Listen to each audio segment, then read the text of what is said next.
7 secrets pour motiver votre équipe. Aujourd'hui, j'aimerais vous expliquer comment, une fois que vous êtes entouré d'une équipe de collaborateurs, employés, prestataires, personnes proches en fait, qui travaillent avec vous pour vous aider à accomplir votre mission d'entreprise, comment faire pour motiver ces personnes. En effet, une des récriminations que j'entends le plus souvent de la part des entrepreneurs et chefs d'entreprise qui embauchent pour la première fois une ou plusieurs personnes pour les assister, eh bien, c'est qu'ils ont l'impression que ces personnes-là ne sont soit pas assez compétentes, soit pas assez dynamiques, soit pas assez motivées. En d'autres termes, ils se plaignent que leurs employés, leurs prestataires, les personnes qui travaillent avec eux ne sont pas aussi impliqués que celui qui est le propriétaire de l'entreprise. Et ça peut sembler être une condamnation du destin, quelque chose auquel on ne peut rien changer, mais il y a une solution pour ça. Et j'aimerais donc partager avec vous 7 techniques, 7 méthodes qui peuvent vous aider à motiver cette équipe. Le premier secret pour motiver les personnes qui travaillent avec vous, ça peut sembler étrange et paradoxal, ça peut sembler difficile au début quand vous faites votre premier recrutement. Ce premier secret, c'est de déléguer avec confiance. Autrement dit, c'est quand vous remettez une tâche ou un projet à un membre de l'équipe, de le faire avec la confiance que cette personne va faire de son mieux pour exécuter la mission.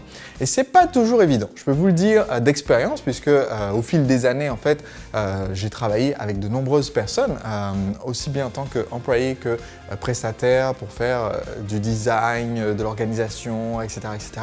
Et au début, quand on veut confier une tâche, on a, nous, une vision dans notre tête de ce qu'on veut réaliser et cette vision, c'est assez difficile de la transmettre à un autre être humain parce que malheureusement, les personnes qui travaillent pour vous ne possèdent pas cette compétence de base qu'on attend de leur part qui est la télépathie. Et donc, comme ils n'ont pas ce pouvoir télépathique, notre capacité à nous à communiquer clairement la mission est très très importante. Mais une fois qu'on a communiqué clairement cette mission, eh bien, il faut aussi la communiquer d'une façon qui montre à la personne qu'on lui fait confiance pour exécuter la tâche et qu'elle n'est pas en fait un simple exécutant bête et méchant. Et pour cela, il faut utiliser une méthode de délégation qui donne à cet employé prestataire, à ce collaborateur, eh bien, qui lui donne le contexte du travail qu'on veut lui faire réaliser. C'est-à-dire pas juste la tâche à réaliser, mais le contexte autour. Le deuxième secret pour motiver efficacement vos collaborateurs, c'est en fait que vous devez devenir ce que j'appelle le Chief Reminding Officer de l'entreprise. Et qu'est-ce que ça veut dire? Ça veut dire que vous endossez une nouvelle mission à partir du moment où vous recrutez des personnes avec vous. Cette nouvelle mission, c'est de rappeler régulièrement les règles du travail d'équipe. Autrement dit, maintenant, en plus de votre job, eh bien, vous avez aussi le job d'être la personne qui renforce la culture au sein de cette entreprise, au sein de cette équipe. Et donc, c'est votre rôle que de régulièrement être celui qui rappelle les règles essentielles. Rappelez que chacun doit mettre à jour ses procédures. Rappelez que les rendez-vous, il faut être à l'heure prévue pour que ça démarre. Rappelez que si on envoie un email à une personne extérieure, eh bien, il faut le faire relire par un autre membre de l'équipe. Rappelez en fait les principes et les règles que vous avez fixés à la base. Et donc, ça veut dire qu'il faut les fixer à un moment donné. Et donc, ça, c'est un autre conseil important. Mais donc, il faut savoir quelles sont les règles du travail en équipe, les fixer au fur et à mesure s'il y a des problèmes qui surviennent, se dire mais quelles règles on pourrait se donner pour éviter que ce problème survienne à nouveau.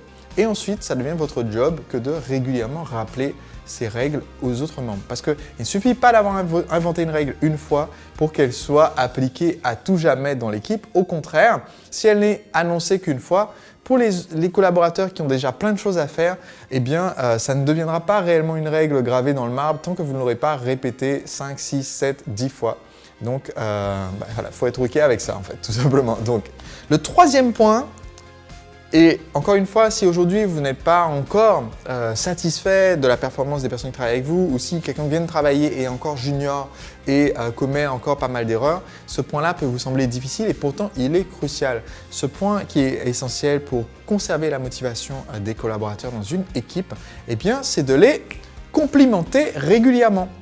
Et donc, en fait, de savoir reconnaître la valeur du travail qui a été fait, la valeur de l'effort qui a été fourni et de le complimenter pas uniquement en privé, même si ça a son importance, mais aussi en public. Donc, au sein de l'équipe et pas juste quand on parle à une personne, et aussi en l'absence des personnes. Donc ça fait 3 modalités sur lesquelles vous devez régulièrement complimenter l'équipe. Premièrement, en privé. Deuxièmement, en équipe. Et troisièmement, en public, même quand l'équipe n'est pas là. Par exemple, dans mes podcasts, je vous parle régulièrement en fait de mon équipe et de comment ils se sont formés pour rester à la pointe dans leur secteur. Je parle de comment est-ce qu'on a structuré le département commercial avec les suggestions faites par Marc, mon directeur commercial. Je parle de comment on a fait des changements dans l'organisation de l'événement grâce aux suggestions de Annick qui est mon bras droit, etc., etc. Je mentionne en fait régulièrement des membres de mon équipe dans les podcasts et en fait, il faut se rendre compte que le fait que vous parliez en bien des gens qui travaillent avec vous, même si c'est en leur absence, même si c'est à des tiers, à des clients, à des prestataires, à des fournisseurs, eh bien, ça revient toujours en fait, cette dynamique positive dans laquelle vous êtes. Et l'erreur dans laquelle il ne faut pas tomber, c'est l'erreur d'être en train de critiquer les membres de votre équipe dans leur dos auprès d'autres personnes, parce que ça, justement, c'est un signal qu'il y a un truc qui ne va pas.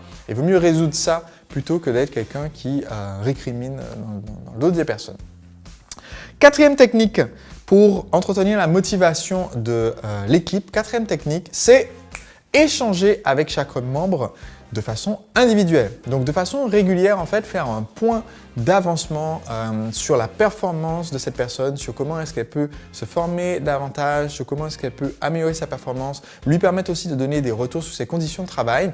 Sachez que si vous travaillez avec des personnes qui sont des salariés dans votre entreprise et que vous êtes une entreprise française, vous avez une obligation légale d'avoir cet entretien individuel avec chaque salarié 1 à 2 fois par an. Donc il y a 2 types d'entretiens.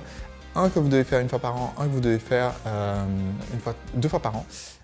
Ensuite, le 5e point qui a beaucoup de valeur, si vous voulez conserver une équipe qui reste motivée, c'est un point qui est très important si vous avez des personnes qui sont encore juniors et qui ont besoin de monter en compétences, et qui est encore plus important si vous avez des personnes qui sont plus seniors dans votre équipe, pas en termes d'âge, mais en termes de compétences, et que vous voulez les fidéliser. Ce point, c'est que pour que ces personnes continuent de monter en gamme en compétences et qu'elles restent fidèles à l'entreprise, eh bien tout simplement vous devez investir dans vos collaborateurs, c'est-à-dire investir dans leur formation.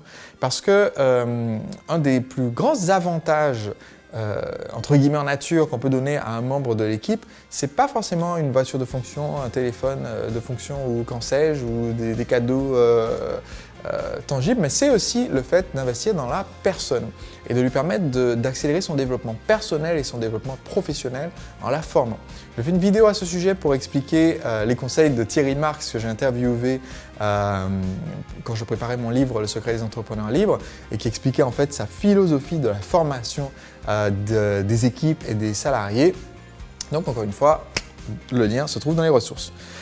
6e méthode qui est lié à ce que je disais sur le fait d'avoir les entretiens individuels, mais cette fois-ci, c'est avec toute l'équipe. 6e méthode pour pouvoir entretenir cette motivation, c'est d'autant plus important si vous avez une équipe virtuelle. C'est le cas dans mon entreprise.